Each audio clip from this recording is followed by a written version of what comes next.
Los ataques cibernéticos pueden traernos millonarias pérdidas en datos y en dinero. La pregunta es, ¿qué hace Salesforce para prevenir este tipo de ataques? Hoy día vamos a hablar de seguridad informática y de los tipos de ataques que pueden suceder en esta plataforma.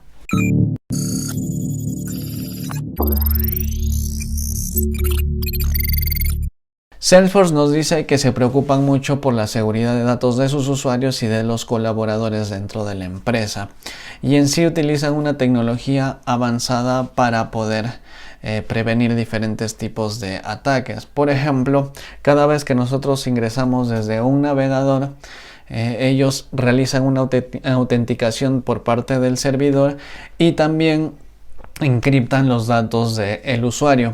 Por lo tanto, ni siquiera los mismos colaboradores de Salesforce pueden acceder a ver data sensible de los usuarios de Salesforce. También los cookies que utiliza Salesforce, en los cookies que utiliza Salesforce no se almacenan datos de usuario ni contraseñas. Además, utilizan en sus servidores generales firewalls de alta tecnología que permiten evitar el ingreso de personas externas a un servidor privado y con data tan sensible como lo es Salesforce.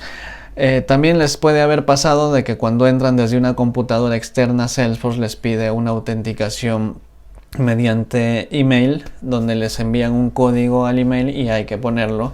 Entonces esa es una de las medidas de seguridad que utiliza Salesforce para mantener nuestros datos seguros. Y también podemos configurar en el setup de Salesforce el rango de IPs que podemos autorizar para que se logue en nuestra organización. Por otro lado, también nos permiten hacer backups de nuestros datos cada semana o constantemente según sean necesarios.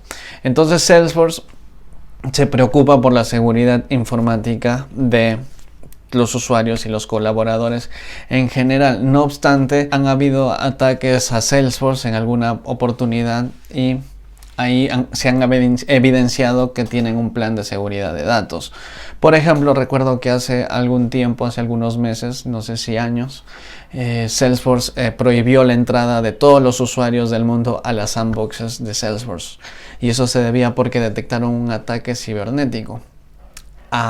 El saber cómo actuar y el empezar a trabajar en cómo resolver este ataque quiere decir que Salesforce tiene un plan de seguridad de datos muy importante, en donde especifica qué se debe hacer según el tipo de ataque y qué roles tiene cada colaborador dentro de la empresa para poder resolver este problema lo más rápido posible. Entonces, como les digo, Salesforce evidencia que sí tiene mucho cuidado con los datos y tiene planes para contingir posibles ataques. No obstante, la seguridad informática en general funciona de una manera un poco peculiar. No existe un sistema 100% seguro, y ahí es donde viene el problema de la seguridad informática, porque las áreas de seguridad informática de una empresa de TI es muy importante, y no es que solamente funcione cuando hay un ataque. Realmente están trabajando constantemente en ver cómo, primero en informarse qué ataques suceden, cómo se han resuelto, y tratan de nutrir el conocimiento del área de seguridad informática según antecedentes de otros lugares. Otra manera de trabajar como seguridad informática, como un área de seguridad informática, es enviar ataques, hacer un ethical hacking a la propia empresa. La misma área hace estos ataques para ver qué vulnerabilidades existen y trabajar en mejorarlas. Por otro lado, también generan un plan de seguridad para ver qué roles tienen los usuarios, qué roles tienen los colaboradores, cómo se va a contingir problemas que puedan suceder en algún momento, porque puede que sucedan. Por otro lado, también documentan todo lo posible que haya existido dentro de la empresa, realizan backups constantes según la sensibilidad de los datos del servidor. Y también pueden levantar servidores espejos, ya que si existe el ataque en un servidor, levantan el otro servidor y empieza a ejecutarse el plan de seguridad de datos de la compañía para poder resolver este problema lo más rápido posible. Además, y esto es muy importante, capacitan mucho a los usuarios, porque una de las grandes vulnerabilidades de cualquier sistema es el usuario en sí.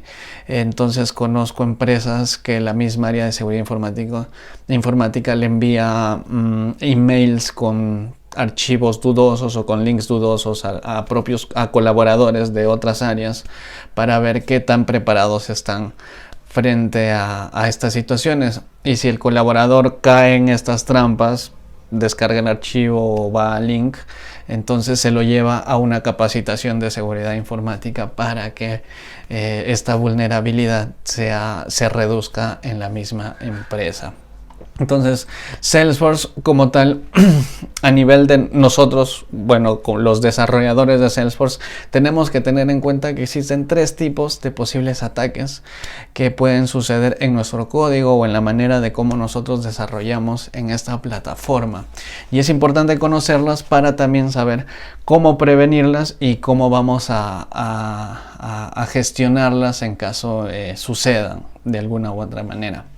Entonces los 3 tipos de ataques que Salesforce nos menciona son la inyección de bases de datos, el cross-site request forgery y el cross-site scripting. Entonces la inyección de base de datos básicamente consiste en que a través de información de entrada del usuario se concatena o esta información maliciosa, hay información maliciosa de entrada que se junta con las mismas consultas a la base de datos que tenemos. Es decir, en lugar de almacenar en una variable externa la entrada del usuario, nosotros hacemos la consulta directa en un SOQL, y eso puede conllevar a manejar o a desviar la consulta, generando un acceso a datos que no queremos mostrarle al usuario. El cross-site request forgery consiste en realizar una acción en un link para aprovecharnos de la autenticación del usuario, de la sesión del usuario. Y mediante sitios externos podemos acceder a datos de Salesforce mediante URLs o links. El cross-site scripting es similar a la inyección de datos, pero la entrada de datos del usuario nos trae código HTML o JavaScript que se ejecuta dentro de algún contenedor que tengamos de Salesforce, y esto también hace que una persona externa pueda realizar acciones en nuestra organización de Salesforce. Para prevenir estos ataques hay diferentes técnicas, como generar, listas de posibles parámetros de entrada, manejar el tipo de dato de entrada. Salesforce en sí maneja anti-CSRFs, anti-cross-site request forgery ataques, pero igual hay que tener mucho cuidado en el cambio de estado de las Visual for Pages. Hay que usar el with sharing, el access modifier de Apex para las clases, para que para que se respeten el modo de usuario, los permisos del usuario, etc. Igual con el cross-site scripting hay diferentes métodos. Cuando mostramos una variable en el tag de Apex output text, Apex output text, hay que asegurarnos de que el escape es false para escapar de que se trate un código HTML como string y no como código. Y también existen diferentes métodos como escape single quotes para tratar un parámetro de entrada como caracteres, las comillas tratarlas como caracteres en lugar de como sentencias de un SOQL. Entonces todo eso lo podemos encontrar en Snake on Code, o hablemos de Salesforce, que estamos cambiando el nombre. Vayan a LinkedIn, a Instagram, a Twitter, por ahí vamos a abrir Facebook pronto también, y vamos a retornar a Facebook porque ya está abierto. Y Suscríbanse a este canal. Esta semana vamos a publicar tips sobre seguridad informática, maneras de cómo contingir estos tipos de ataques de Salesforce, de cómo prevenir este tipo de ataques. Y vayan por ahí, entren al blog también, neoncode.com, suscríbanse al canal, compartan este video con personas en general, trailblazers que quieran saber mucho de seguridad informática, ya que los datos es muy importante. Y vayan por ahí, nos vemos en el próximo video.